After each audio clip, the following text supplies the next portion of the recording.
Oi, turma. Do livro O Evangelho de Maria Madalena, José Lázaro Boberg, no capítulo 14.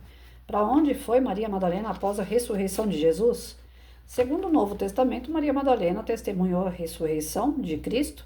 Em seguida, ela desaparece e nunca mais é citada na Bíblia. Daí para frente, várias hipóteses são levantadas sobre ela, inclusive registros através de comunicação mediúnica. Não há, porém, assentamento algum sobre o por onde Maria foi depois da morte de Jesus. A igreja não está interessada, creio, em descobrir o paradeiro dela. O que temos são lendas para preencher lacuna final de sua vida. A igreja ortodoxa grega, segundo essa igreja, Maria Madalena, agora considerada uma santa, viajou para Éfeso, na atual Turquia, após a morte de Jesus. Junto, Maria, mãe de Jesus, vindo a falecer lá.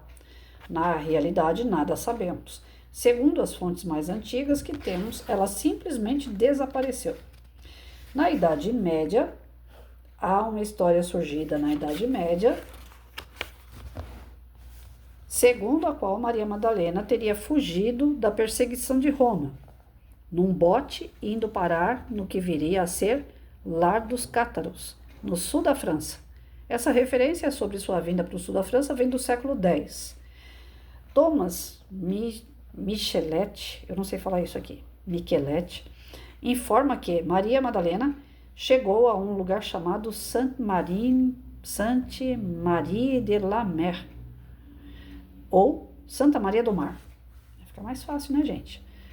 Depois veio para Marsella, onde ficou anos pregando o evangelho. É isso que eu estou em busca. E por fim veio para cá, onde ficou o resto da vida. Isso dá uns 30 anos. Quando as pessoas vêm aqui orar, elas são tocadas pela graça. Tem gente que chora, sem saber por quê. Elas sentem a presença de Maria Madalena. Será fruto de sugestão ou realmente da presença do Espírito Maria Madalena? Sainte Bonner.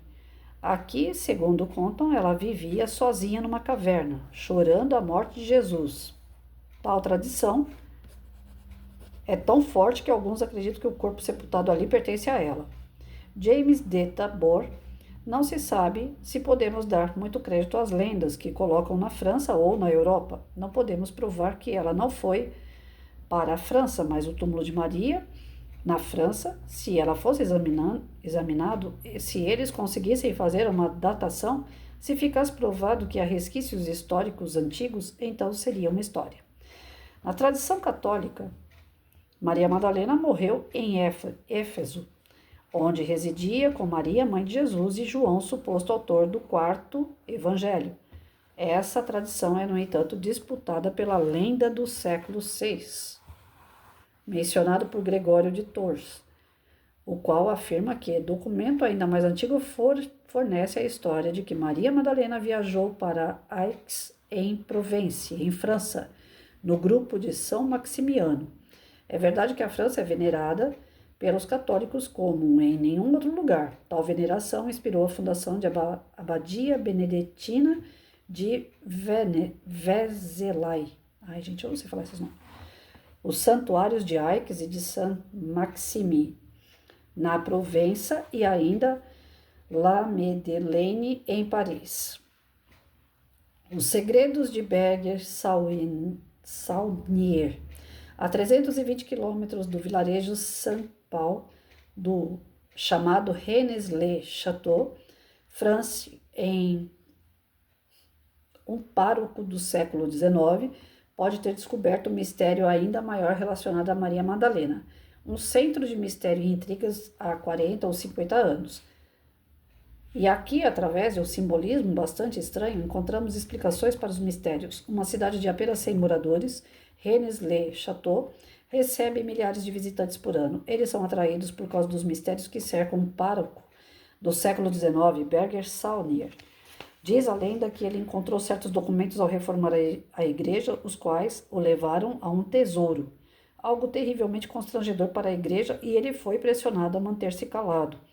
A ligação é que Saunier teria encontrado documentos secretos que revelam a verdadeira relação de Maria Madalena com Jesus. Uma coisa é fato histórico. Após essa época, Saunier de repente ganhou muito dinheiro. Suspeita-se que ele foi pago para manter silêncio sobre algo. O que ele fez com a nova fortuna fez surgir ainda mais suspeitas. Fez reformas em sua igreja incomuns e são simbólicas e tão simbólicas que as pessoas se perguntaram se ele não estava plantando pistas sobre o seu segredo. Diz Timothy Wallace, eu creio que de fato Saunier quis nos deixar mensagens. É uma imagem bastante rara da Sagrada Família.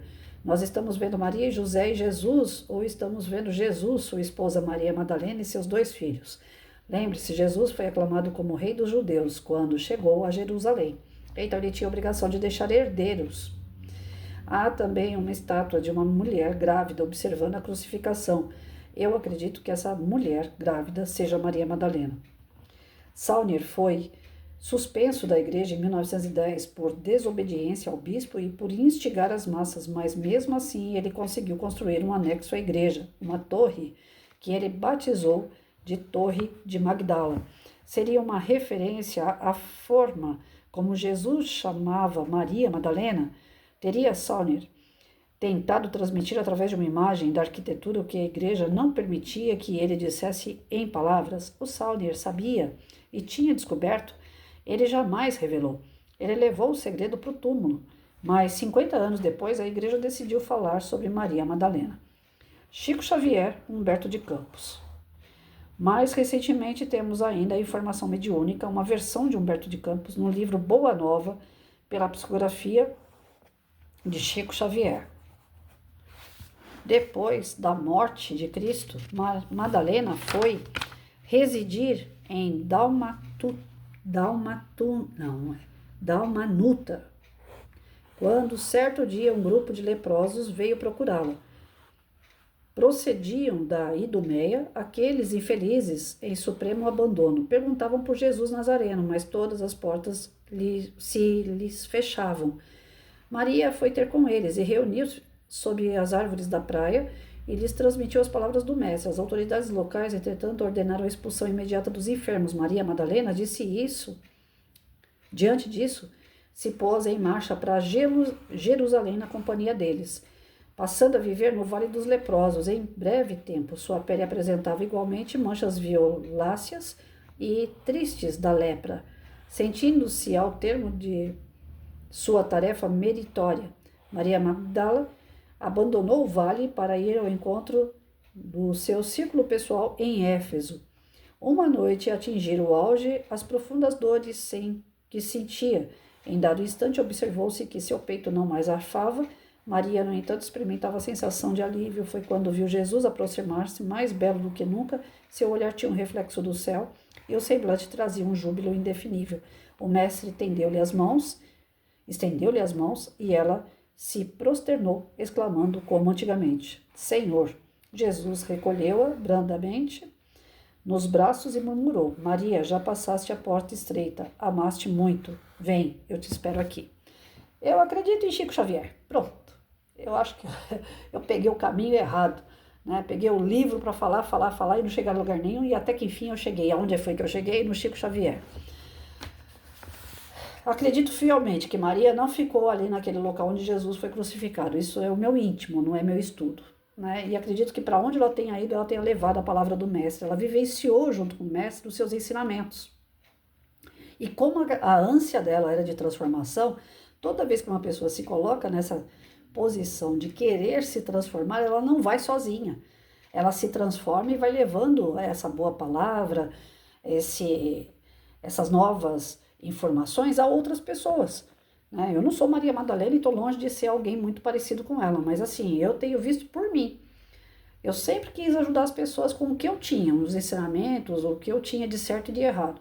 Quanto mais eu estudo, quanto mais eu busco conhecimento, mais está havendo reforma dentro de mim, mais tem coisas que eu vou substituindo pelo que já foi, não é certo hoje fazer, e eu achava que era, e estou colocando coisas novas dentro de mim. À medida que eu coloco coisas novas dentro de mim, eu quero passar isso às pessoas. Então eu creio que Maria Madalena não foi só aquela pessoa que foi tirar dos demônios, viu Jesus ressuscitar e tchau. Ela ficou e fez alguma coisa diante do seu conhecimento, como todo mundo faz isso. Todo mundo. Ninguém aprende coisas novas e fica só para si. Isso seria egoísmo demais. Então, se houve algum tipo de transformação para melhor, a pessoa quer passar isso para os outros. Porque vê só, nas igrejas evangélicas, o que acontece? Tem um momento do testemunho.